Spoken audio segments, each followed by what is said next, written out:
Like I mentioned before, back in the 90s, there was a lot of research into the respiration of woody tissues in trees.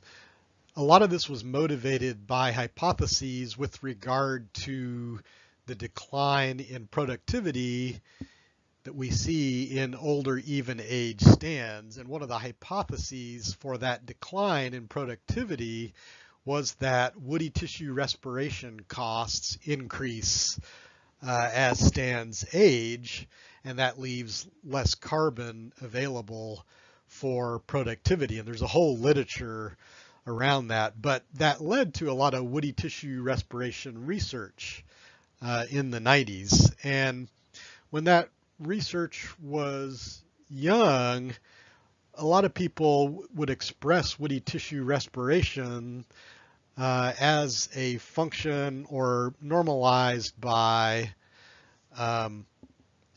stem surface area. So woody tissue respiration, and when I say normalized by,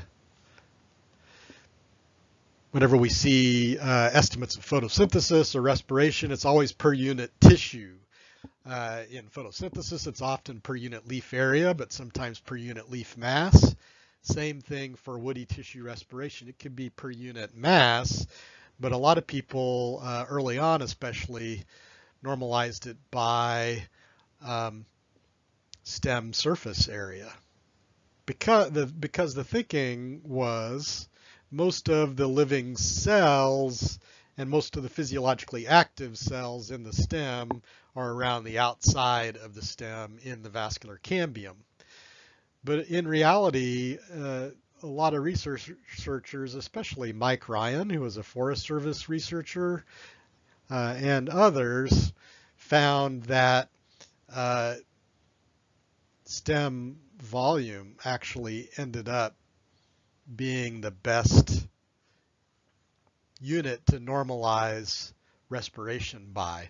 And because although there are physiologically active cells along the vascular cambium, there's also physiologically active cells in ray cells and other parenchyma in stems, and especially in larger stems, the volume of the stems ends up expressing the activity or the amount of those living cells better. So in later literature, woody tissue respiration literature, you'll see that expressed per unit stem volume. Another phenomenon that you'll find, so this is item 1 in your outline. Another thing that you'll see is potential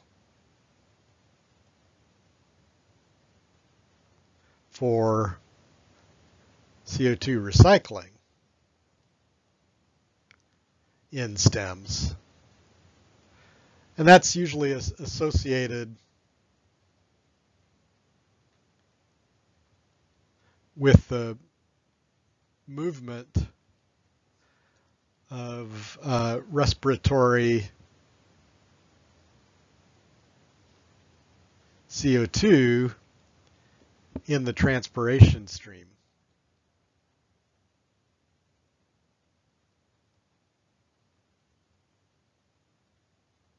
The idea here is that when you have, for instance, cells in ray files that have mitochondria in them and they're emitting CO2 due to respiration, that it's difficult for that CO2 to diffuse out through the bark. And then in reality, a lot of that CO2 likely diffuses into the transpiration stream in tracheids and vessel elements, and then that CO2 actually gets carried upward in the tree stem in the transpiration stream and potentially gets released in the leaves and refixed by photosynthesis in the leaves. So that's a potential recycling mechanism. One of the reasons I like talking about this is that my master's research was on this topic. So here's a picture of some of the apparatus that I used in my master's research, and This was a loblolly pine seedling in a chamber, and this is the crown of that seedling enclosed in a chamber, and I could manipulate, for instance, vapor pressure deficit in that chamber to increase or decrease the transpiration rate of seedlings in that chamber. And then I had another chamber here enclosing the stem, and I could measure the rate of CO2 emission from the stem, which is a measure of respiration rate. That was expressed as stem CO2 efflux. That's an estimate of respiration rate of that stem. And what you can see is that I had a period of low transpiration rate and then a period of high transpiration rate.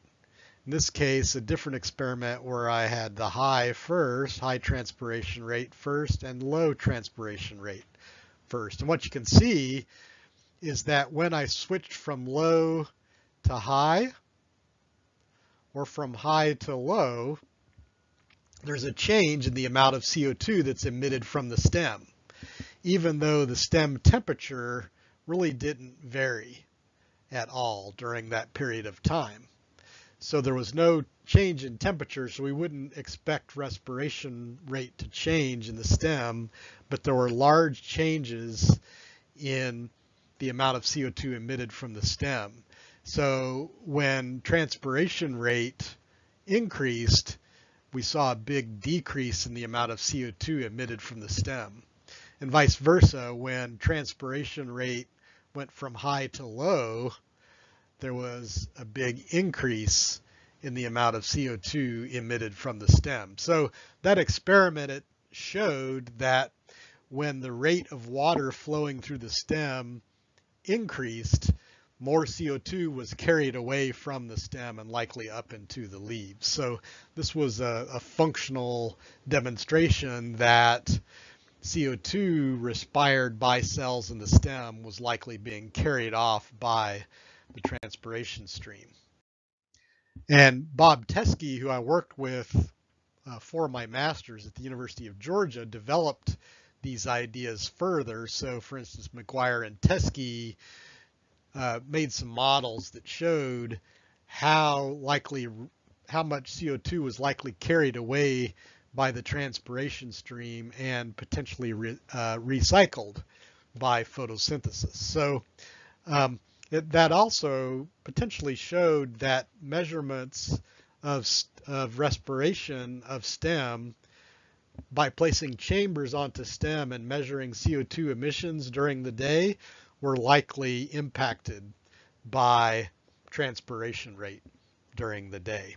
So that's a phenomenon that really is still not well nailed down.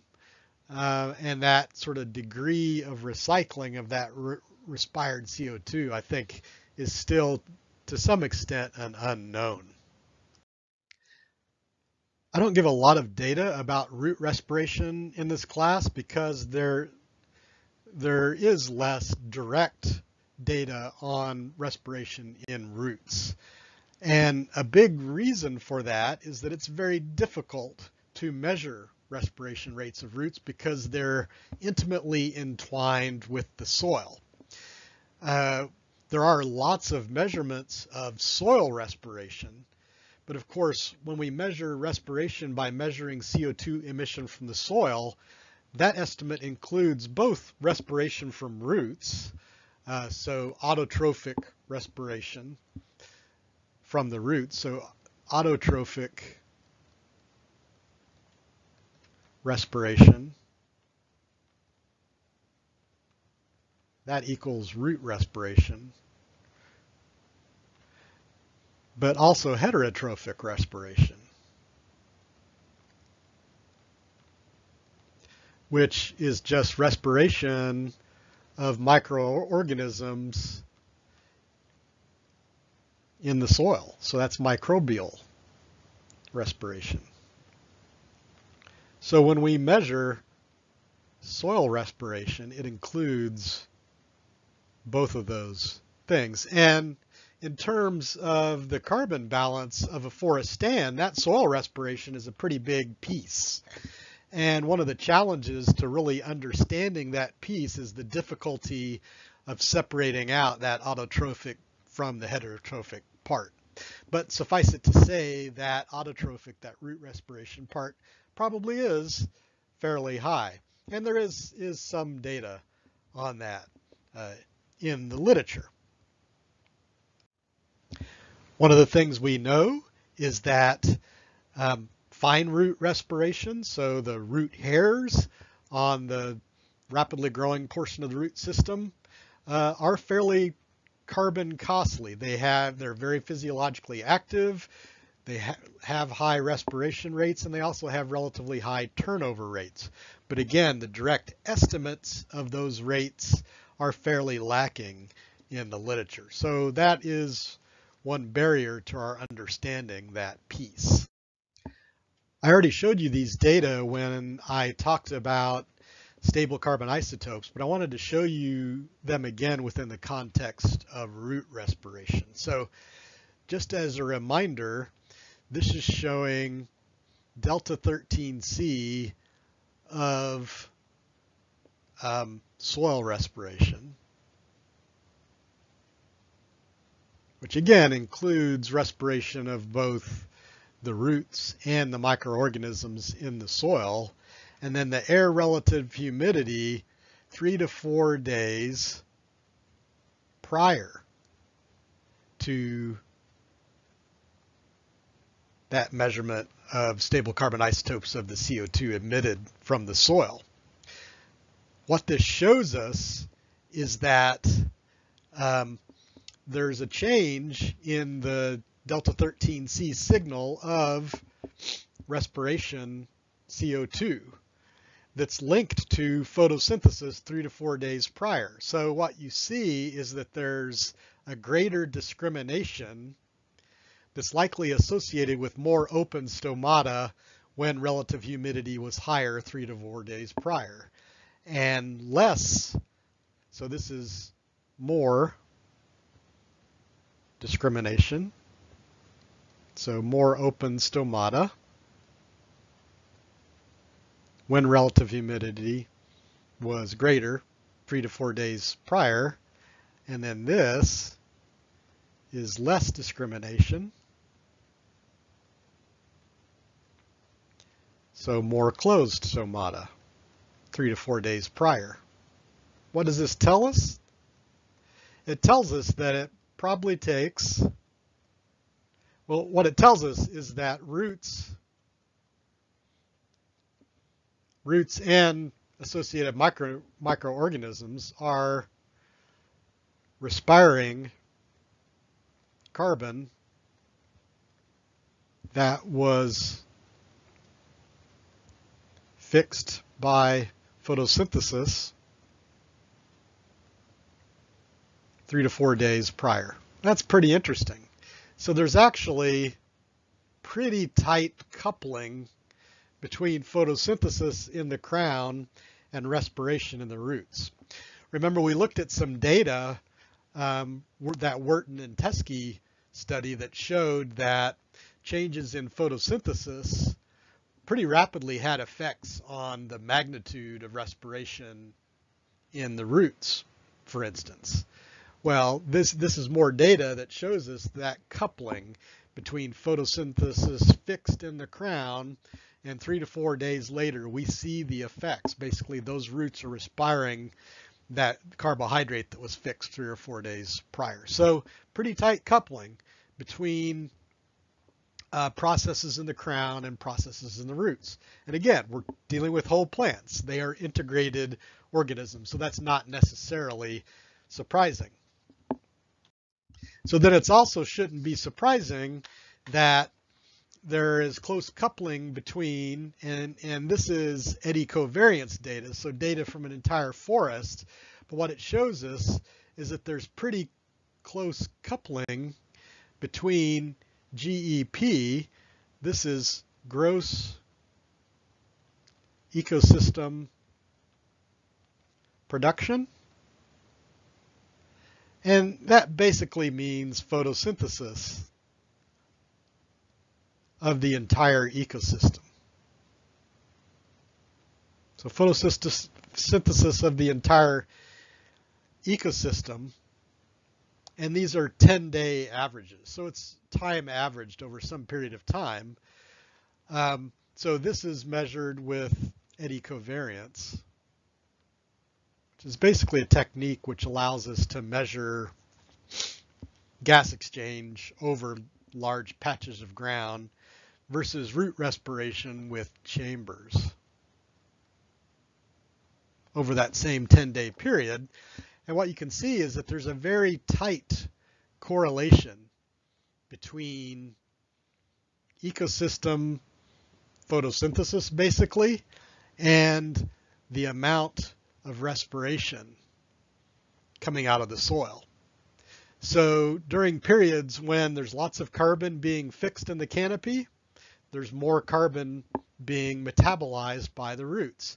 Again, another set of data showing really tight linkages between photosynthesis in the canopy or the crowns and respiration in the roots. In this case, it includes respiration of heterotrophs, the organisms in the soil.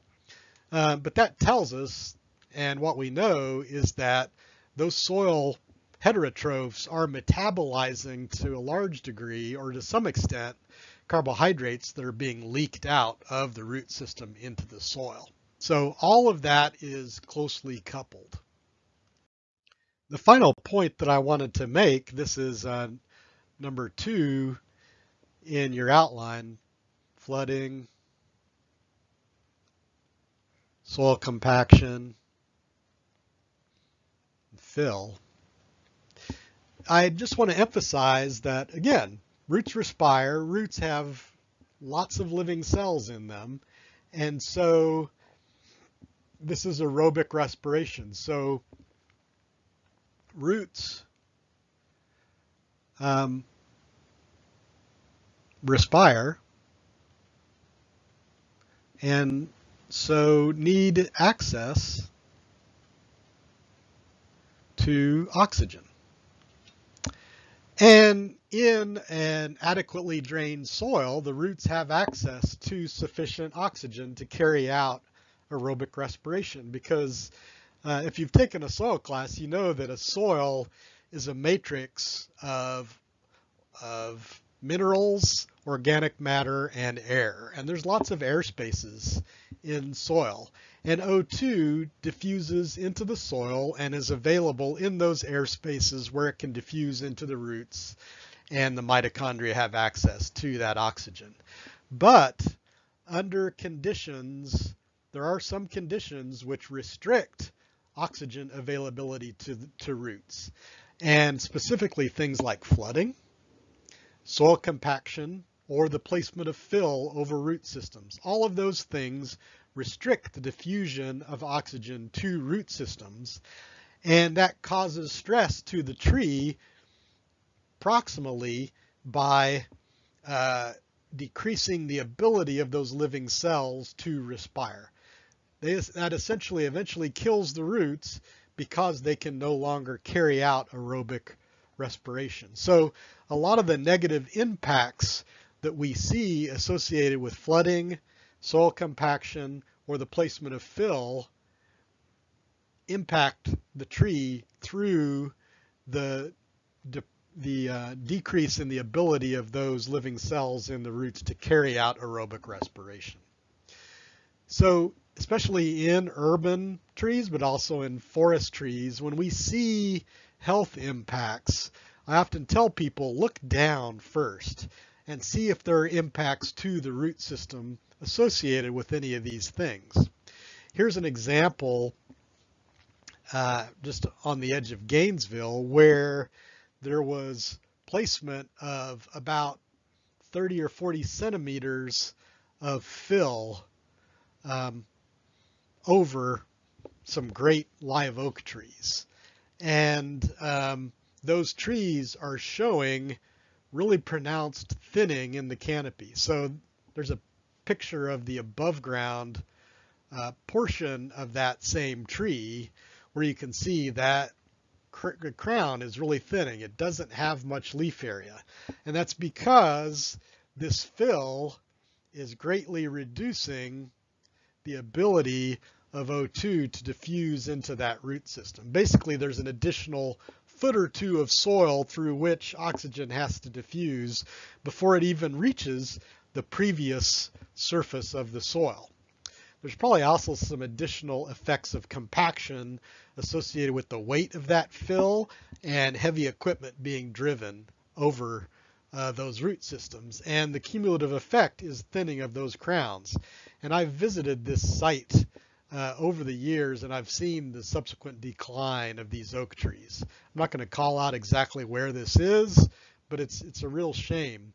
But that's something, especially in urban tree management, that it pays to pay close attention to is impacts on the root system associated with compaction and fill placement. It's also why, for instance, in frequently flooded locations, why you see the formation of above ground root systems, aerenchyma, which allow the transport of oxygen to root systems in those frequently flooded situations.